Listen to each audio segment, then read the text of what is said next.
ऐसी दूसरी कहानी राधा जी की है। राधा जी आप जानते हैं कृष्ण उनसे बहुत प्रेम करते थे, वो कृष्ण से प्रेम करते थे, उनका विवाह नहीं हो पाया, अलग बात है। लेकिन हमारी परंपरा में प्रेम का जो पराकाष्ठा है ना, प्रेम का चरम, वो तो कृष्ण राधा का है। मतलब राधा कृष्ण का प्रेम एक खास किस्म का प्रेम है, जहां विवाह के बंधन के न होने पर भी प्रेम का चरम रूप होता है। राम और सीता का प्रेम गार्हस्थ्यिक प्रेम का चरम रूप है कि पति पत्नी का प्रेम कितना शानदार हो सकता है। वो देखना हो तो राम सीता का प्रेम देखिए, विशेष रूप से तुलसीदास जी के यहाँ देखिए। और वैसे जो प्रेम होता है वो देखना हो तो राधा कृष्ण का प्रेम देखिए। पर इंटरेस्टिंग है, ये सारे जो हमारे धर्म के चरित्र हैं ये समय के साथ चेंज होते गए हैं। राम बदले हैं, कृष्ण बदले हैं, राधा बदली हैं, सब बदले हैं। एक कवि थे सूरदास, भक्ति काल में 16वीं सेंचुरी, आप मोटा मोटा ध्यान में रखिए। कृष्ण को, आपने वो कहानी सुनी होगी, कृष्ण तो अपने घर में थे, कंस को मारने के लिए वो पैदा हुए थे। कंस को पता लगा तो कंस ने अपने एक सहयोगी अक्रूर, जो कि श्वफल्क के पुत्र थे, उनसे कहा कि जाओ और कृष्ण को लेके आओ, यही मारेंगे। उसको पता नहीं था क्या होगा बाद में। आदमी कॉन्फिडेंस में ऐसी गलतियाँ करता ही है, तो वो सुपर कॉन्फिडेंट था, बुलवाया कृष्ण को। कृष्ण तो इसी काम के लिए आए, जब समझ गए कि बुलावा आ गया है, अब इससे काम निपटाना है, चलते हैं। राधा और गोपियाँ कृष्ण के बिना रह नहीं सकती थी, सुपर इमोशनल विमेन। ऐसा मानते हैं कि वो महिलाएं, राधा तो छोटी थी, बाकी महिलाएं गोपियां उनसे काफ़ी बड़ी उम्र की थी, इतनी इमोशनल थी कृष्ण को लेकर कि कृष्ण के बिना वो सोच नहीं सकते थे कैसे रहेंगे। पर वो जिस काम के लिए आए थे धरती पर, वो तो करना ही था। तो अक्रूर आए, अक्रूर ने बताया कि ऐसे ऐसे आया हूँ, ले जाना है। तो कृष्ण और बलराम चले गए।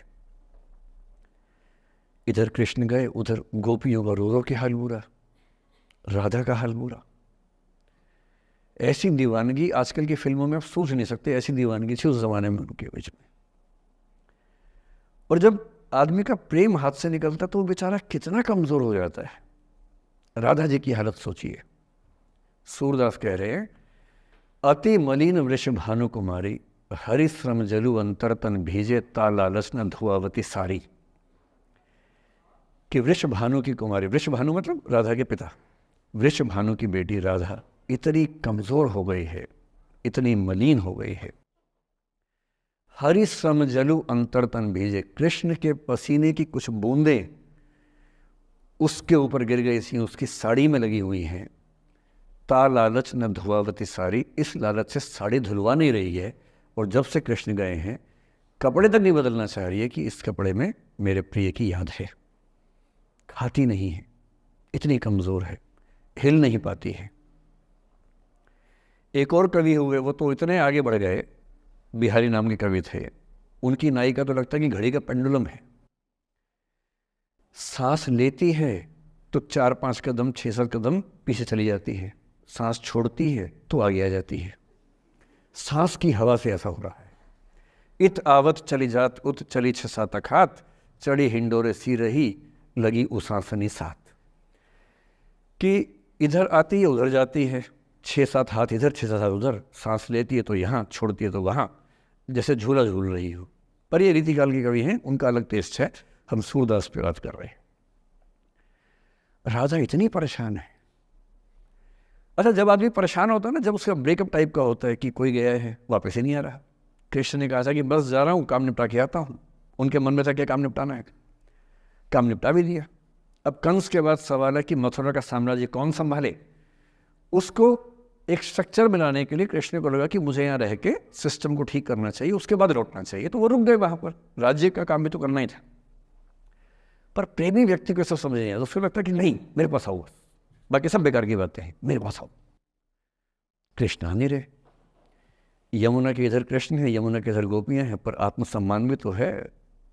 एक आलोचक ने कहा कि नाव में बैठ के चली जाती। आत्मसम्मान होता है प्रेम में कि मैं क्यों जाऊं, बिना बताए क्यों चले गए, बता के जाते। तो राधा वेट करिए। राधा के मन में क्या आ रहा है, उनको लग रहा है कि ऐसा तो नहीं कि मैंने ही कुछ गलती कर दी हो। जब कोई व्यक्ति दूर चला जाता है ना, बाकी लोग सोचते हैं कि कहीं मुझसे तो गलती नहीं हो गई। और राधा अपनी एक सहेली से बोल रही, गोपी से, मेरे मन इतनी सूल रही, एक दिवस मेरे गृह आए मैं ही मथती दही, देखी तिन्हें हों मान कियो सो हरि गुसा गही। पगला सी गई है, बोरा सी गई है। सहेली से क्या बोल रही है, हे सहेली, मुझे पता है क्या लग रहा है, मुझे लगता है कि मुझसे ही गलती हुई है। उसने पूछा क्या गलती हुई है? कह रही है कि एक दिन क्या हुआ, कृष्ण भगवान मेरे पास आए थे, मैं उस समय दही मथ रही थी। वो ग्वाला जीवन है ना वहाँ पर, तो वो गोपालन जीवन का काव्य है पूरा। अब वो मुझसे बात करने आए और मैंने उनसे ठीक से बात नहीं की, मैंने मान किया। मान करना मतलब जिसको आपकी भाषा बोलते हैं भाव खाना। मैंने उनसे ठीक से बात नहीं की, मुझे लगता है वो नाराज़ हो गए, इसी नाराज़गी से लौट नहीं रहे। मेरे मन इतनी सूल रही, मेरे मन में कांटा चुभ रहा है। एक दिवस मेरे घर आए, अब समझ में आएगा, एक दिवस मेरे घर आए मैं ही मथती दही, देखी तिन्हें, हाँ हाँ मतलब मैं मान की योग, मैंने अहंकार दिखाया, सो हरि